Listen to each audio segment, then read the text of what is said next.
Painted painless learning મજાનો topic આપણે ભણતા હતા ભાઈ 14મું ચેપ્ટર ભણતા હતા બેટા 14મું ચેપ્ટર હે ને ખૂબ અગત્યનું ચેપ્ટર ભણી છે કારણ કે એનો એક ભાગ આપણે ઓલરેડી ભણી લીધો છે આ બીજો ભાગ આપણે ભણીએ છીએ 14મા ચેપ્ટરનો બીજો ભાગ આપણે ભણીએ છીએ અને એની અંદર ખાસ કરીને બધા લોકોને એકવાર પહેલા તો એક હાલો જય હિન્દ મારો અવાજ ક્લિયર આવે છે બેટા ઓકે ડન છે હવે બધાયનું ધ્યાન અહીંયા હાલો ઓકે જો બેટા શરૂઆત કરીએ છીએ આ ચેપ્ટર શરૂઆત કરી આપણે 14મું ચેપ્ટર 14મા ચેપ્ટરની અંદર કેટલી વાત કરી તો પહેલા તો ભારતમાં ભૂપૃષ્ઠના વૈવિધ્યતાના આધારે એના કેટલા પ્રકાર પાડવામાં આવે છે ભૂપૃષ્ઠની વૈવિધ્યતાના આધારે એના કેટલા પ્રકાર પાડવામાં આવે છે 5 પ્રકાર પાડવામાં આવે છે કેટલા 5 પહેલો પ્રકાર કયો છે ઉત્તરના પર્વતીય પ્રદેશો ઉત્તરના પર્વતીય પ્રદેશો બીજો પ્રકાર કયો છે ઉત્તરના મેદાન પ્રદેશો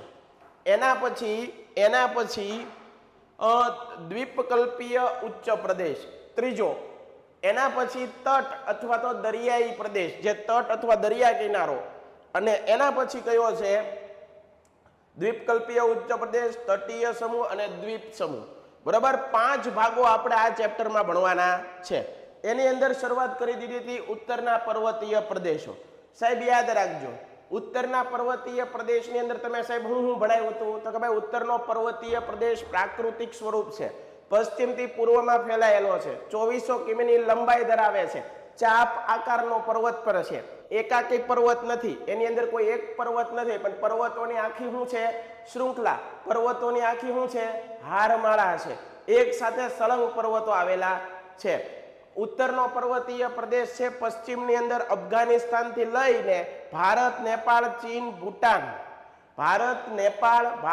બરોબર ચીન નેપાળ ભૂટાન મ્યાનમાર અને બાંગ્લાદેશ સુધી ફેલાયેલો છે તિબ્બતમાં પણ તે ફેલાયેલો છે તે પામીરની ગ્રંથિ નામે ઓળખવામાં આવે છે આ વસ્તુ ભણી ગયા છીએ ઓલા લેક્ચરની અંદર એના પછી વાત કરી કે ભાઈ ઉત્તરનો પર્વતીય પ્રદેશ છે એને 2 ભાગમાં ડિવાઈડ કરવામાં આવ્યો ઉત્તરનો પર્વતીય પ્રદેશને 2 ભાગમાં ડિવાઈડ કરવામાં આવ્યો કયા 2 ભાગ સાહેબ એ અમને સમજાવો 2 ભાગ કયા તો એક છે ઉત્તર હિમાલયનો પર્વતીય પ્રદેશ કયો ઉત્તર હિમાલયનો પર્વતીય પ્રદેશ અને પૂર્વ હિમાલયનો પર્વતીય પ્રદેશ શરૂઆત કરીએ ઉત્તર હિમાલયનો પર્વતીય પ્રદેશ સાહેબ ઉત્તર હિમાલય પર્વતમાળા જોઈ લો તમે જુઓ બેટા આ બધું ભણાવ્યું હતું ઉત્તર હિમાલય પર્વતમાળા છે એ ક્યાં છે તો કે ભાઈ એકબીજાને 3 પર્વતમાળાઓ સળંગ આવેલી છે એક પર્વતમાળા ચાપ આકારની એની નીચે બીજી અને એની નીચે ત્રીજી ડન છે એકબીજાને કઈ રીતે સમાંતર આવેલી છે સમાંતર એટલે કે બે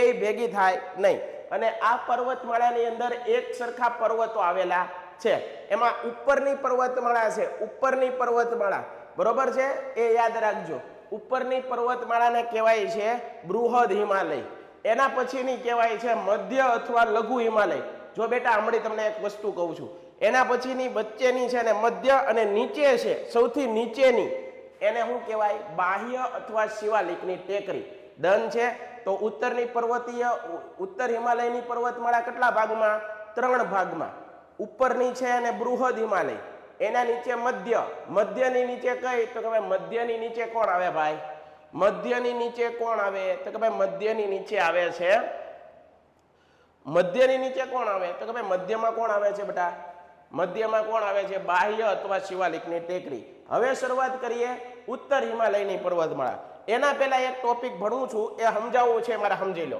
અહીંયા ધ્યાન આપો મેં તમને કીધું કે ભાઈ ઉત્તર હિમાલય પર્વતમાળા 3 ભાગમાં જો આ રીતે આવેલી છે 1 ભાગ 2 ભાગ અને 3 ભાગ બરોબર આ રીતે પાકું છે પણ બેટા આની ઉપર એક હિમાલય છે આવી રીતે હિમાલય પર્વત હોય બરોબર આવી રીતે હિમાલય પર્વત હોય તો એની ઉપર પણ એક પર્વતમાળા આવેલી છે આ રીતે બરોબર છે પણ આપણને જોતા તે દેખાતી નથી આ પર્વતની પાછળ હિમાલય પર્વતની પાછળ એક પર્વતમાળા આવેલી છે એને કહેવાય ટ્રાન્સ હિમાલય બેટા આને શું કહેવાય ટ્રાન્સ હિમાલય અથવા તો એને પાર હિમાલય પણ કહેવાય પણ આપણને જોતા દેખાતી નથી ભારતથી તમે જુઓ તો આપણને એટલી જ દેખાય આગળની દેખાતી નથી હિમાલય પર્વતમાળાની પાછળ આવેલી છે દાખલા તરીકે હું આવી રીતે ઊભો હોઉં તો તમને મારો આ હાથ દેખાય આ હાથ દેખાય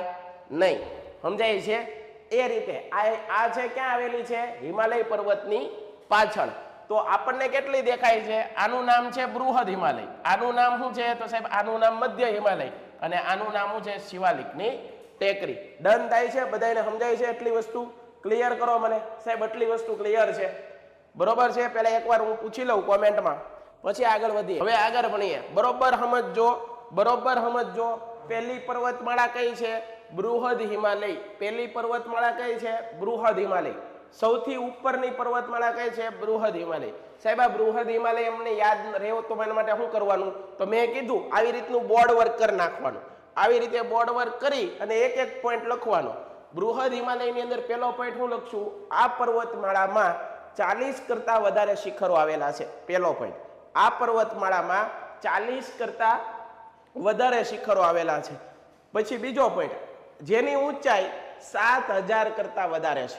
આ પર્વતમાળામાં કેટલા પર્વતો આવેલા છે? 40 કરતા વધારે. એની ઊંચાઈ કેટલી છે? 7000 કરતા વધારે છે.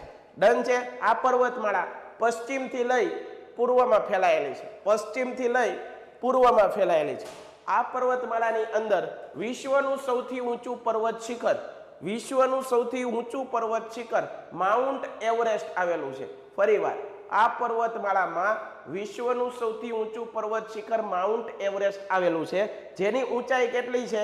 8848 મીટર. જેની ઊંચાઈ કેટલી છે? 8848 મીટર. પાકું છે? આ બૃહદ હિમાલયનો ભાગ છે. ભાઈ માઉન્ટ એવરેસ્ટ ક્યાં આવેલું છે? તો કે ભાઈ ભારતમાં નહીં, ભારતમાં નથી આવ્યું. માઉન્ટ એવરેસ્ટ ચીન અને નેપાળની બોર્ડરે આવેલું છે. ચીન અને નેપાળની બોર્ડરે આવેલું છે. બરોબર છે? એને નેપાળની અંદર સાગર મથ્થા કહેવાય. ફરીવાર, એને નેપાળની અંદર શું કહેવાય? સાગર મથ્થા. માઉન્ટ એવરેસ્ટને શું કહેવાય નેપાળમાં? સાગર મથ્થા. અને તિબેટના લોકો એને શું કહે? ચોલુગમા. એને શું કહે? ચોલુગમા. સમજાય છે? નેપાળના લોકો શું કહે છે? એને સાગર મથ્થા કહે છે. અને તિબ્બતની અંદર એને શું કહેવાય છે? ચોલુગમા. એ ઉપરાંત માઉન્ટ એવરેસ્ટનું એક બીજું નામ છે, પૃથ્વીનો ત્રીજો ધ્રુવ તરીકે ઓળખવામાં આવે છે.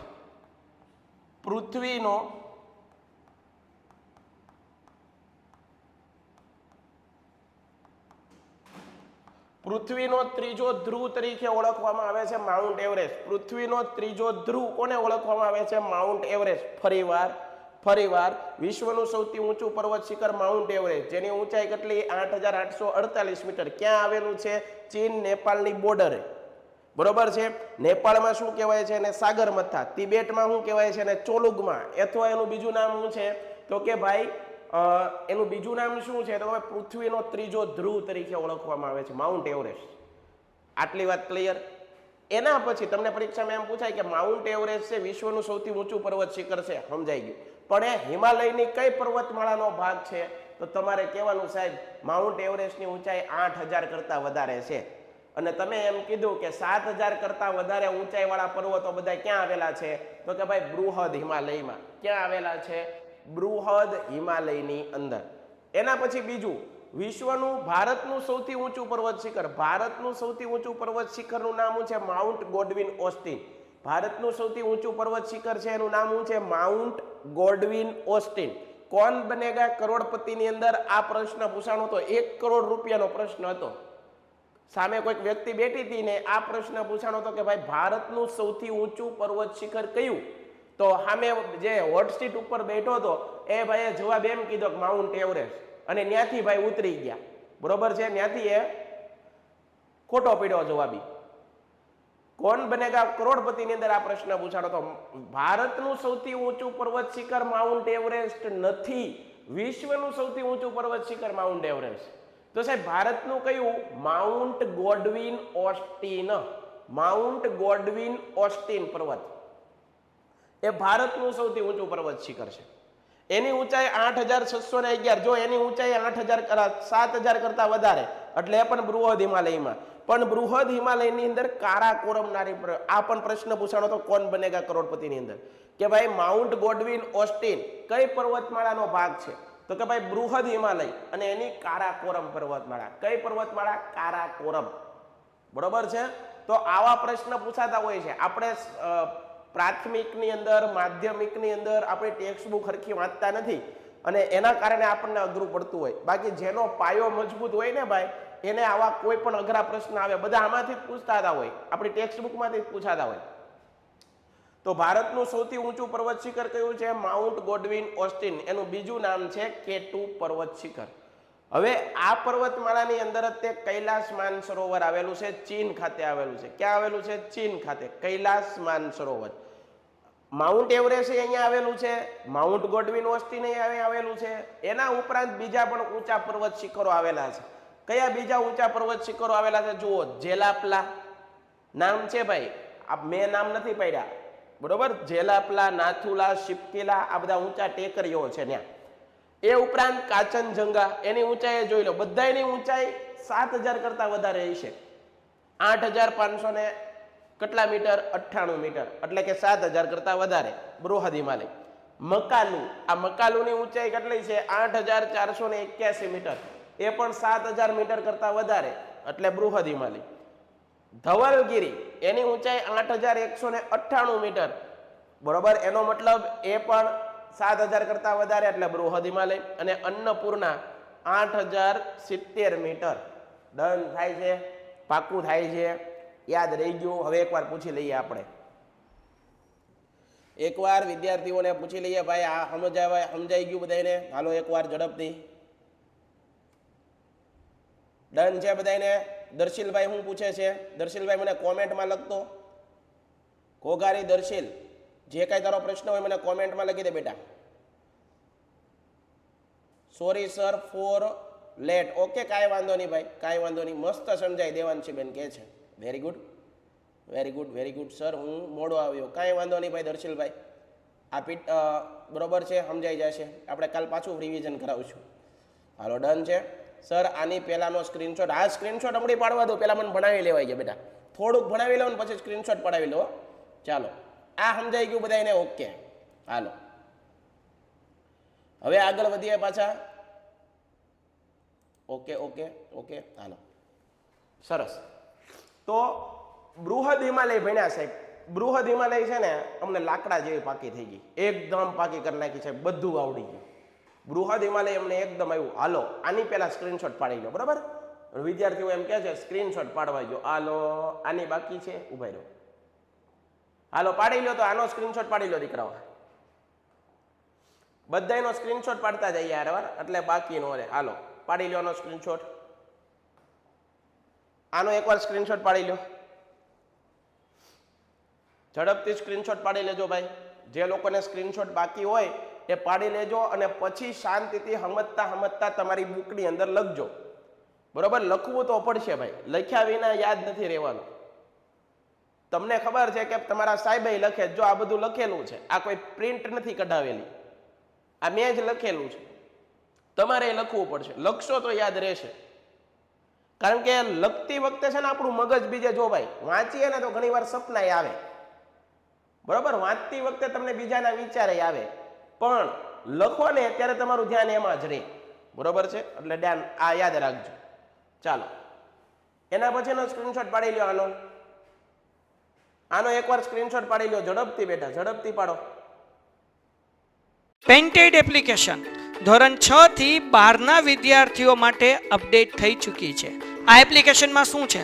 બધા જ વિષયના વિડીયોઝ છે, ગુજરાતની બેસ્ટ ફેકલ્ટી દ્વારા લાઈવ લેક્ચર્સ છે, આઈએમપી પ્રશ્ન છે, ટેસ્ટ સિરીઝ છે અને ગુજરાતના તમામ વિદ્યાર્થીઓ સાથે તમે તમારી કમ્પેરિઝન કરી શકો છો. ગેમિફિકેશન છે અને બીજું ઘણું બધું. તો તમે એપ્લિકેશન ડાઉનલોડ ન કરી હોય તો ડિસ્ક્રિપ્શનમાં લિંક આપી છે, હમણાં જ પ્લે સ્ટોર ઉપર જાઓ અને એપ્લિકેશન ડાઉનલોડ કરો. ઘરે બેઠીને સરસ મજાનું ગુજરાતની જોરદાર ફેકલ્ટી સાથે ભણો, સારા માર્ક્સે પાસ થાઓ. પહેલી બૃહદ હિમાલય તમે ભણાવી દીધી, બૃહદ હિમાલય તમે ભણાવી દીધી. હવે એના પછીની છે મધ્ય હિમાલય અથવા લઘુ હિમાલય. ફરીવાર મધ્ય હિમાલય, લઘુ હિમાલય. વેરી મોસ્ટ આઈએમપી, યાદ રાખજો, વેરી મોસ્ટ આઈએમપી. હાલો, આ હિમાચલની હારમાળા તરીકે પણ ઓળખાય છે. મધ્ય હિમાલયને ક્યાં નામે ઓળખવામાં આવે છે? હિમાચલની હારમાળા તરીકે, બરોબર? એની પહોળાઈ કેટલી છે? 80 થી લઈને 100 કિમીની પહોળાઈ છે સાહેબ. કેટલી પહોળાઈ છે? 80 કિલોમીટરથી લઈ અને 100 કિલોમીટર, એટલે કે આવી રીતે પર્વત હોય તો આવી રીતે આમ જતા જાવ તો 80 કિલોમીટર લાંબી પર્વતમાળા, વિચાર કરો 80 થી 100 કિલોમીટર. આ પર્વતમાળાની ઊંચાઈ કેવી છે? મધ્યમ, એટલે કે જે બૃહદ હિમાલય હતો એની અંદર જે ડુંગરાઓ ઊંચા ઊંચા હતા એના કરતા થોડીક કેવા છે? મધ્યમ છે. અહીંયા ગિરિમથક બહુ આવેલા, ફરવા લાયક સ્થળો. ગિરિમથક એટલે શું? હવા ખાવાના સ્થળો અથવા તો ફરવા લાયક સ્થળો. આપણે લખી નાખીએ હવા ખાવાના સ્થળો. લોકો ફરવા બહુ જાય આ જગ્યાએ. હવા ખાવાના સ્થળો, ફરવા લોકો બહુ જાય આ જગ્યાએ. લોકો શું કરવા? ફરવા માટે બહુ જાય. કેવા કેવા સ્થળો આવેલા છે જુઓ. ડેલહાઉસી નામનો પર્વત છે, ભાઈ કોઈ માણસનું નામ નથી. ઓલા 9માં ડેલહાઉસીની ખાલસા નીતિ ભણતા એ નહીં. ડેલહાઉસી, ધર્મશાલા, મસૂરી, રાણીખેત, અલમોડા, દાર્જિલિંગ, નૈનીતાલ, આ બધા કેવા સ્થળો છે ખબર છે? ફરવા લાયક સ્થળો. ડુંગરા ઉપર આવેલા કુદરતી દ્રશ્યો વાળા, તમને મજા જ આવે. ના જાઓ ને તો તમને એમ થાય કે ઓહો અહીંયા જ રહી જવું છે. આવા સરસ મજાના સ્થળો આવેલા છે. કઈ પર્વતમાળાની અંદર? મધ્ય હિમાલયની અંદર. ડન છે, યાદ રાખજો. આ પર્વતમાળામાં ઊંચા પર્વતો કયા છે? તો પીર પંજાલ. પીર પંજાલ પર્વત અહીંયા આવેલો છે. મહાભારત નામનો પર્વત પણ અહીંયા આવેલો, પર્વતનું નામ છે. અને નાગટીબા, નાગટીબા નામનો પર્વત પણ અહીંયા આવેલો છે. ભાઈ યાદ તો રાખવું પડશે. તમને એવું થાય સાહેબ આવા નામ કેમ? પણ યાદ રાખવું પડશે ભાઈ. ઈ પ્રદેશ છે, નાના લોકો એને આવા નામથી બોલાવતા હોય, બરાબર? એટલે યાદ તો રાખવું પડશે. પવિત્ર સ્થાનો પણ બહુ આવેલા છે. આ જે મધ્ય હિમાલય છે એની અંદર પવિત્ર સ્થાનો બહુ છે. જ્યાંથી ગંગા નદી નીકળે છે એ ગંગોત્રી નામનું સ્થળ હિન્દુ સનાતન સભ્યતા સંસ્કૃતિની અંદર પવિત્ર સ્થાન માનવામાં આવે છે. ગંગોત્રી, પછી યમુના નદીની યમનોત્રી, કેદારનાથ, બદ્રીનાથ, હેમકુંડ સાહેબ, બહુ સરસ મજાના સ્થળો, બહુ ફેમસ સ્થળો છે, પવિત્ર સ્થળો છે. તો એ બધા અહીંયા આવેલા છે. ડન છે. હાલો આનો સ્ક્રીનશોટ પાડો, ત્યાં લગનમાં હું કોમેન્ટમાં જોઈ લઉં, કોઈને વાંધો નથી ને કાંઈ. પછી આગળ વધીએ.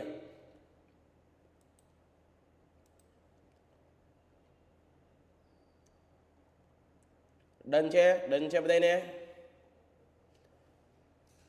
વેરી ગુડ સર, પરફેક્ટ સમજાય છે. બસ જાનવી બેન, આપણને પરફેક્ટ સમજાય છે એટલે જ હું કોમેન્ટ બંધ કરી દઉં છું. કારણ કે કોમેન્ટમાં ધ્યાન દઉં છું ને તો આપણે બરોબર ફોકસ નથી કરી શકતા. Very good. ચાલો આનો સ્ક્રીનશોટ પાડી લો બધા. સ્ક્રીનશોટ પાડતા જાઓ બેટા.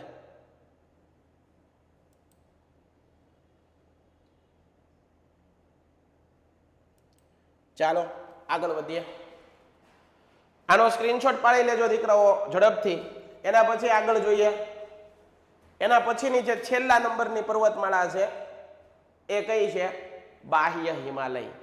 સાહેબ બાહ્ય હિમાલય મેં તમને કીધું કે ભાઈ આ પહેલી પર્વતમાળા છે એને શું કહેવાય? બૃહદ હિમાલય. કઈ? બૃહદ. બીજી પર્વતમાળા છે એને શું કહેવાય સાહેબ? એને મધ્ય હિમાલય. અને આ ત્રીજા નંબરની છે એને શું કહેવાય? શિવાલિકની ટેકરી. કેના વડે? આને શું કહેવાય? તો કે ભાઈ બૃહદ હિમાલય. બૃહદ હિમાલય. હાલો ડન છે. આને કહેવાય મધ્ય હિમાલય અથવા તો લઘુ હિમાલય. આને શું કહેવાય? શિવાલિકની ટેકરી. શિવાલિકની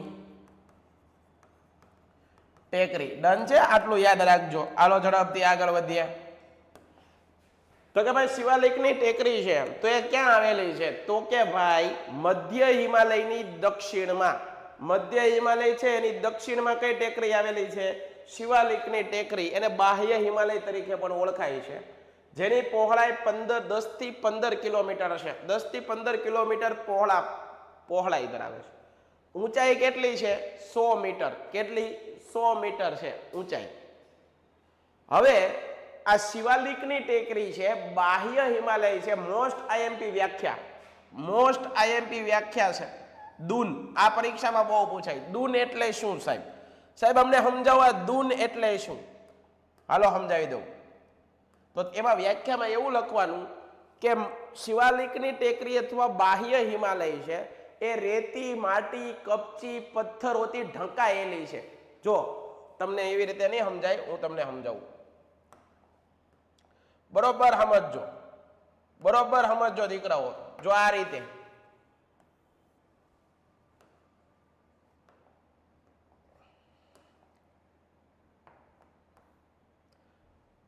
ઝડપથી સમજી જઈએ બધા, બરાબર છે? આ રીતે કોઈ પર્વત દોર્યો છે. આ શું દોરેલો છે? પર્વત દોરેલો છે. આ શિવાલિકની ટેકરી છે, શિવાલિકની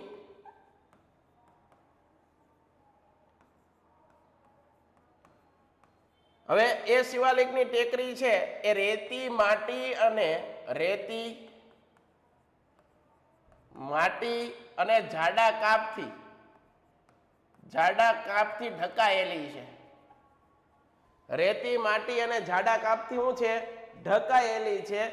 એને શું કહેવાય છે? રેતી માટી અને જાડા કાપથી ઢકાયેલી છે. એને શું કહેવાય છે? તો એને કહેવાય દૂન. એને શું કહેવાય? દૂન કહેવાય. યાદ રાખજો, દૂન. એને કહેવાય દૂન કહેવાય. એના ઉપરથી નામ પડ્યું દેહરાદૂન, કોથરીદૂન, હરિદ્વાર પણ અહીંયા જ આવેલું સ્થળ છે. હરિદ્વાર છે એ પણ ક્યાં આવેલું છે? તો તમને એમ પૂછે કે ભાઈ હિમાલયની કઈ પર્વતમાળામાં આવેલું છે, તો તમારે એમ કહેવાનું ક્યાં આવેલું છે? શિવાલિકની ટેકરી, બાહ્ય હિમાલય.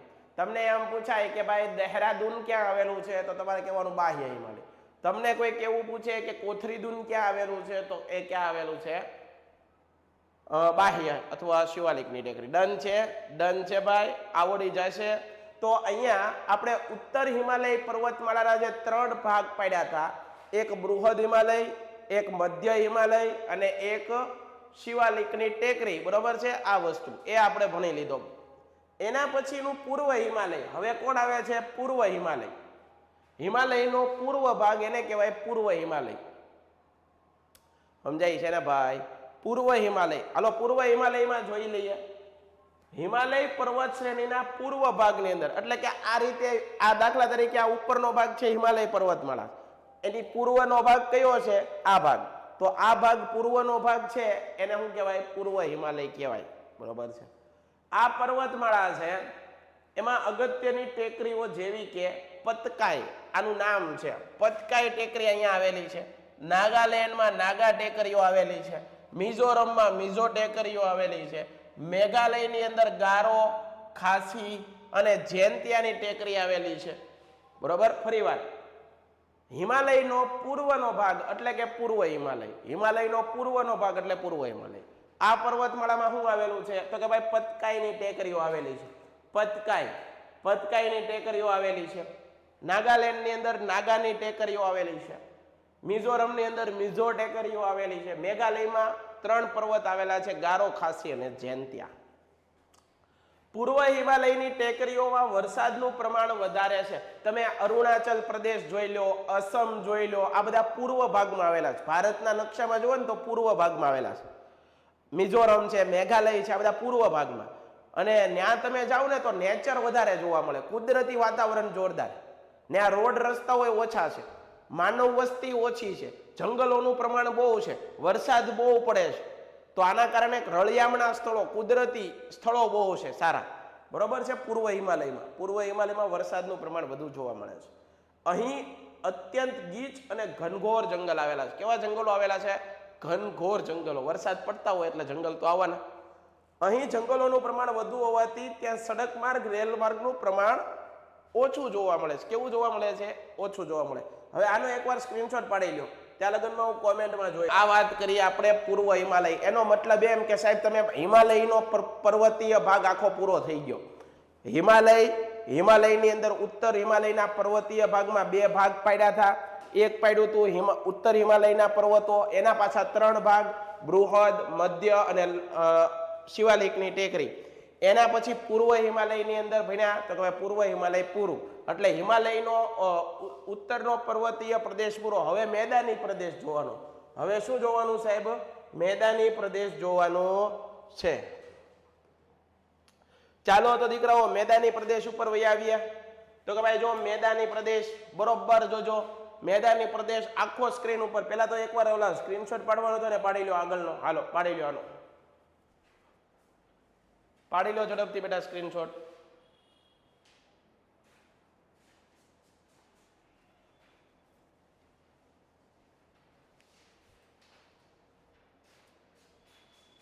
એમાં પણ ખાસ કરીને દૂન છે, એ દૂનની વ્યાખ્યા ખાસ યાદ રાખજો.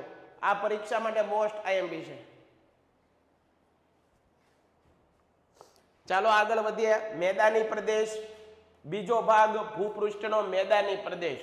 યાદ રાખો દીકરાઓ, મેદાની પ્રદેશ બીજો ભાગ. ભૂપૃષ્ઠના 5 ભાગ ભણવાના છે આપણે આ ચેપ્ટરમાં 5. પહેલો કયો?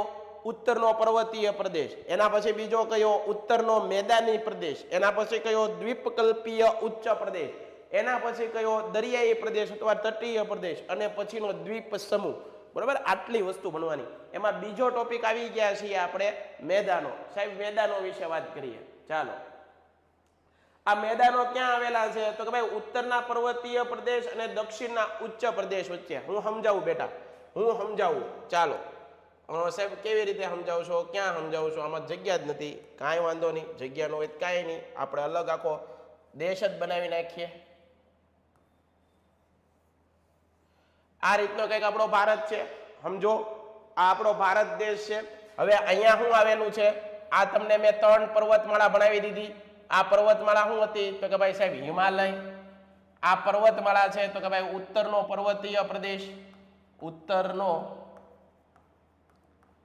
પર્વતીય પ્રદેશ. સાહેબ આ તો સમજાઈ ગયું. ઉત્તરનો પર્વતીય પ્રદેશ. આની કોર પણ પર્વત આવેલા છે, આની કોર પર્વત આવેલા છે. એને આપણે કહીએ તો કે ભાઈ પૂર્વ હિમાલય.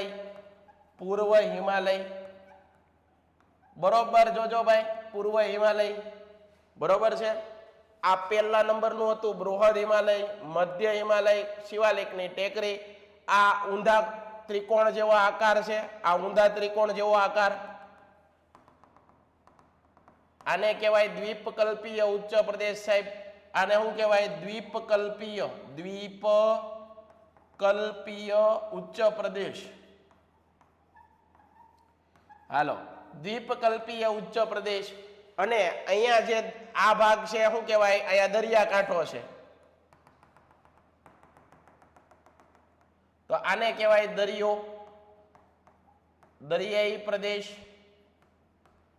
અને અહીંયા આવા બેટ આવેલા છે, આને કહેવાય દ્વીપ કહેવાય. આને શું કહેવાય? દ્વીપ. હાલો, ડન છે. તો ભાઈ ઉત્તરના પર્વતીય પ્રદેશ અને દક્ષિણનો ઉચ્ચ પ્રદેશ, એની વચ્ચે જે આવેલું છે આ આખો ભાગ આવેલો છે એને શું કહેવાય? મેદાન પ્રદેશ. શું કહેવાય? મેદાન પ્રદેશ. શું કહેવાય બેટા? મેદાન પ્રદેશ. બરોબર, સમજાઈ ગયું બેટા? ઉત્તરનો પર્વતીય પ્રદેશની દક્ષિણે અને દક્ષિણના ઉચ્ચ પ્રદેશ, આ દક્ષિણનો ઉચ્ચ પ્રદેશ છે એની ઉત્તરે જે આવેલું છે એને શું કહેવાય? એને શું કહેવાય? મેદાન. હાલો, ડન છે. સમજાઈ ગયું સાહેબ? સમજાઈ ગયું અમને, પાકું સમજાઈ ગયું, કાંઈ ઘટે નહીં. અહીંયા ધ્યાન આપો. ઉત્તરનો મેદાની પ્રદેશ ક્યાં છે? તો કે ભાઈ ઉત્તરનો પર્વતીય પ્રદેશ એની નીચે અને દક્ષિણના ઉચ્ચ પ્રદેશ એની ઉપર શું આવેલું છે? મેદાની પ્રદેશ આવેલો છે. એના પછી આગળ આ મેદાની પ્રદેશ કેટલો ફેલાયેલો છે? 2400 કિમી લાંબો છે. કેટલો? 2400 કિમી લંબાઈ ધરાવે. કેટલા કિમી સાહેબ? 2400 કિમી. ભારે કરી 2400 કિમી સાહેબ, એટલો બધો હોય? હા હોય ને, 2400 કિમી. આ મેદાન કેવું છે? સપાટ. ભાઈ મેદાન કોને કહેવાય? જેમાં ઊંચા ટેકરા કેવું ન હોય, એકદમ સપાટ હોય એને મેદાન કહેવાય. વાત પૂરી થઈ ગઈ સાહેબ, આ તો સમજ જાય જ તેને. પૂર્વ ભાગ કરતા પશ્ચિમમાં મેદાન સાંકડું છે. ભારતના નકશામાં પૂર્વ ભાગથી પશ્ચિમ તરફ આવો તો મેદાન કેવું થતું જાય છે? સાંકડું થતું જાય છે. કેવું? સાંકડું. હવે આ મેદાનની રચના કોણ કરે? તો કે ભાઈ જો આ કોઈ પર્વત છે, આ પર્વતમાંથી નદી નીકળે છે. હવે નદી પોતાની સાથે રેતી, માટી, પથ્થર, કાંપ આવું બધું લાવે અને કોઈક જગ્યાએ ભેગું કરે અને શું બનાવે? મેદાન. તો મેદાનની રચના હંમેશા નદીઓના નિક્ષેપણથી થાય. નદી પોતાની સાથે માટી, પથ્થર ને એવું ઘસડાઈને લાવે અને જે જગ્યાએ ભેગું થાય નદીના કાંઠે એને કહેવાય મેદાની પ્રદેશ. એને શું કહેવાય? મેદાની પ્રદેશ. ડન છે. આ મેદાનની રચના હિમાલયમાંથી નકળતી નદીઓ જેવી કે સતલજ, ગંગા, બ્રહ્મપુત્રા નદીના કાંપ પાથરીને થાય છે. એને કાંપ કહેવાય. આ મેદાન કેટલીક જગ્યાએ 50 મીટરની જાડાઈ ધરાવતું કાપનું થર બનાવે છે. નદીઓના કાપથી તૈયાર થયેલી જમીન એને કાપની જમીન કહેવાય. ધોરણ 10માં ભણાવીશ, 9માં ભણાવીશ. નદીઓના જમીનથી કાપની જમીન. બરોબર છે? તો યાદ રાખો. દિલ્હીમાં પશ્ચિમ બાજુ એને સતલજનું મેદાન કહેવાય. દિલ્હીમાં પૂર્વ બાજુ એને ગંગાનું મેદાન કહેવાય. દિલ્હીને ગંગા નદીના મેદાનના પ્રવેશ દ્વાર તરીકે ઓળખવામાં આવે છે. આ મેદાનમાં આવેલા અગત્યના પ્રદેશો તો કે ભાઈ દિલ્હી, આગ્રા, કાનપુર, લખનૌ, અલ્હાબાદ, વારાણસી, આ બધા સ્થળો છે, આ બધા જે શહેરો છે એ આ મેદાનમાં આવેલા છે. એટલે ત્યાં ખેતી કેવી થાય ભાઈ? નદીએ તૈયાર કરેલું મેદાન હોય એ ફળદ્રુપ હોય કે ફળદ્રુપ ન હોય? તો એકદમ ફળદ્રુપ હોય છે. ત્યાં ખેતી કેવી થાય? જોરદાર થાય. ત્યાં નદીએ તૈયાર કરેલું મેદાનની અંદર ફળદ્રુપતા વધારે હોય એટલે ખેતી સારી થાય. નદીઓ દ્વારા બનાવવામાં આવેલી દુનિયાનું સૌથી મોટું મેદાન છે ભારતનું મેદાન છે ને, ભારતનો આખો મેદાની પ્રદેશ છે ને એ નદીઓએ તૈયાર કરેલો સૌથી મોટો મેદાની પ્રદેશ. સ્ક્રીનશોટ પાડી લીધો છે. આ વસ્તુ તમારે યાદ રાખવાની. અત્યારે સ્ક્રીનશોટ પાડી લેવાય અને પછી ઘરે શાંતિથી બેઠીને સ્ક્રીનશોટમાંથી જોઈને લખાય. સમજતું જવાય, લખતું જવાય, સમજતું જવાય, લખતું જવાય. દરરોજ રિવિઝન કરાય એટલે યાદ રહી જાય. શું કામ ન રહે સાહેબ? અમને નથી રહી જતું. આખો દી ભણાવી અમને આમ જ યાદ રહ્યું. બરાબર? કઈ અમે કઈ તમારી કરતા બુદ્ધિશાળી છીએ અને અમારા મગજ સારું છે ને એવું કઈ ન હોય. કોઈ કામને તમે વારે વારે રિપીટ કરો ને, કોઈ કામને તમે વારે વારે રિવાઇઝ કરો ને એટલે એમાં તમારી એક્સપર્ટાઇઝ આવી જાય. એક કામના તમે નિષ્ણાત બની જાઓ. એક કામ તમે એવું સારું કરતા થઈ જાઓ, શરૂઆતમાં ભૂલો પડે પણ એ કામ ધીમે ધીમે ધીમે ધીમે એટલું પરફેક્ટલી એક કામ તમે કરી શકો પછી એની અંદર કોઈ ભૂલ કાઢી જ ન શકે. એની અંદર ભૂલ થવાની સંભાવના જ ન રહે. એનું કારણ શું સાહેબ? એનું કારણ એ છે કે એક કામ તમે પરફેક્ટલી દરરોજ એકનું એક કામ કરો છો. દરરોજ એકનું એક કામ કરો છો એટલે નાની નાની ભૂલો છે એ તમે એને ઇગ્નોર કરતા જાઓ છો. નાની નાની ભૂલો છે એને તમે સુધારતા જાઓ છો અને એક સમયે તમારું વર્ક આટલું બધું પરફેક્ટલી છે કે માણસ તમને ગોતતો આવશે કે નહીં ભાઈ તમે કેટલું પરફેક્ટલી કામ કરો છો. ડન છે? ડન છે? પાક્કું યાદ રાખજો. ઓલું બ્રુસલીની એક છે ને, બ્રુસલીનો એક વાક્ય છે કે ભાઈ બ્રુસલીને કોઈકે પૂછેલું, કોઈ પત્રકાર લોકોએ કોઈકે પૂછેલું, મહાન બોક્સર હતો બ્રુસલી તો, બરોબર છે, એને કોઈકે પૂછેલું કે ભાઈ તમને તમારી સામે કોઈક એવો બોક્સર હોય કે જે 1000 જુદી જુદી રીતની કિક મારી કે એવો માણસ તમારી સામે આવે તો તમે એનાથી ડરશો? ત્યારે બ્રુસલીએ એક સરસ મજાનું વાક્ય કીધું હતું કે મારી સામે કોઈક 1000 જુદી જુદી રીતના કરતબ કરનારો, કિક મારનારો માણસ આવે તો એનાથી ન ડરું, પણ એક કિક, એક બોક્સિંગની પ્રેક્ટિસ એને 1000 વાર કરેલી હોય ને તો એ માણસને હું ડરું. એનું કારણ શું છે? એ પરફેક્ટલી એનું પંચ મારી હતી. બરોબર? આ કેટલી સરસ મજાની વાત. એનો મતલબ એમ છે કે તમે કોઈ કામને રિપીટ કરો, રિવાઇઝ કરો, પ્રેક્ટિસ કરો. પ્રેક્ટિસથી જ તમે એક્સપર્ટ બનશો. બરોબર છે? તો બહુ જરૂરી છે. પ્રયત્ન કરવા જ પડે. બરોબર છે? પ્રયત્નથી જ આપણે શીખતા હોઈએ. પ્રયત્ન કદાચ અસફળ થઈએ તો એમાંથી આપણને શીખવા કેટલું મળે? હે? એમાંથી કેટલી બધી વાતો મળે ને? એડિસને જ્યારે બલ્બની શોધ કરી તો 9999 વાર પ્રયત્ન કર્યા અને પાછો પોતે કેટલો હકારાત્મક વિચાર ધરાવે. એને પોતે એમ કીધું કે મેં 9999 એવા પ્રયત્ન શોધી કાઢ્યા કે જેનાથી બલ્બ નહોતો બનતો. સકારાત્મક વલણ, પોઝિટિવ વાઇબ્સ. આટલી વાર અસફળ થયો છતાં પણ એને પોઝિટિવ દ્રષ્ટિએ જોયું કે મેં એવા રસ્તાઓ શોધી કાઢ્યા કે આ રસ્તાઓથી તો બલ્બ કોઈ દી મળવાનો જ નથી, બલ્બ બનવાનો જ નથી. બરોબર છે? એટલે હું નવી કંઈક પ્રયત્ન કરું ને 1000માં પ્રયત્ન એને બલ્બની શોધ કરી. આજે આખું વિશ્વ છે જગીમગી રહ્યું છે. આખું વિશ્વ છે એના તેજથી પ્રગટી રહ્યું છે. આપણે બધા અજવાળાની અંદર આજે આપણે યાદ કરીએ છીએ થોમસ આલ્વા એડિસનને. ડન છે? યાદ રાખજો. કામની વસ્તુ છે. આગળ એના પછી દોઆબ એટલે શું સાહેબ? આ બહુ અગત્યનું છે. વ્યાખ્યા આની પહેલા એક દૂનની વ્યાખ્યા આવી હતી. દૂન શિવાલિકની ટેકરી છે એ રેતી, માટી, કાંપ, પથ્થરથી શું છે? ઢંકાઈ ગયેલી છે. આખી ટેકરી છે એ રેતી, માટી, કાંપ, પથ્થરથી ઢંકાઈ ગયેલી છે અને એને કહેવાય છે દૂન કહેવામાં આવે છે. શું કહેવાય સાહેબ? દૂન કહેવાય. ફરીવાર કહું છું, શું કહેવાય છે? દૂન કહેવાય. હવે એવી જ એક વ્યાખ્યા છે દોઆબ. દો એટલે બે. પહેલા તો યાદ રાખો, દો એટલે શું થાય? બે. અને આબ એટલે જળ થાય. બે જળ વિસ્તાર વચ્ચે આવેલો જમીન ભાગ. બરોબર? બે બાજુ પાણી હોય અને વચ્ચે આવેલો જે જમીન ભાગ છે. જુઓ, દોઆબ એટલે સામાન્ય રીતે બે નદીઓના પાણીની વચ્ચેની જગ્યા. આવી રીતે કોઈ નદી વહેતી હોય, આ રીતે કોઈ નદી વહેતી હોય, બરાબર, એની વચ્ચે આવો કોઈ ભૂમિ ભાગ આવેલો હોય. કેવો ભાગ? ભૂમિ ભાગ. ભૂમિ ભાગ આવેલો હોય તો એને શું કહેવાય? દોઆબ કહેવાય. દોઆબ. પંજાબ છે એ 5 નદી વચ્ચે છે. પંજાબ છે 1, 2, 3 અને 4 અને 5. આ 5 નદી વચ્ચે આવો પ્રદેશ આવેલો છે. આથી એને કહેવાય છે પંજાબ. આથી છે ને શું કહેવાય છે? પંજાબ. ડન છે ભાઈ, ડન છે. તમને તો સમજાય જ ગયું હોય ભાઈ. ચાલો, આ વ્યાખ્યા બહુ અગત્યની છે ભાઈ. આ વ્યાખ્યા યાદ રાખજો, બધા લોકો યાદ રાખશે આ વ્યાખ્યા. હાલો, દો આપ તમને સમજાઈ ગયું. એકવાર પૂછી લઉં ભાઈ, છોકરાઓને પૂછી લઈએ. પેન્ટેડ એપ્લિકેશન ધોરણ 6 થી 12ના વિદ્યાર્થીઓ માટે અપડેટ થઈ ચૂકી છે. આ એપ્લિકેશનમાં શું છે? બધા જ વિષયના વિડીયોઝ છે. ગુજરાતની બેસ્ટ ફેકલ્ટી દ્વારા લાઈવ લેક્ચર્સ છે. આઈએમપી પ્રશ્ન છે, ટેસ્ટ સિરીઝ છે અને ગુજરાતના તમામ વિદ્યાર્થીઓ સાથે તમે તમારી કમ્પેરિઝન કરી શકો છો. ગેમિફિકેશન છે અને બીજું ઘણું બધું. તો તમે એપ્લિકેશન ડાઉનલોડ ન કરી હોય તો ડિસ્ક્રિપ્શનમાં લિંક આપી છે. હમણાં જ પ્લે સ્ટોર ઉપર જાઓ અને એપ્લિકેશન ડાઉનલોડ કરો. ઘરે બેઠીને સરસ મજાનું ગુજરાતની જોરદાર ફેકલ્ટી સાથે ભણો, સારા માર્ક્સે પાસ થાઓ.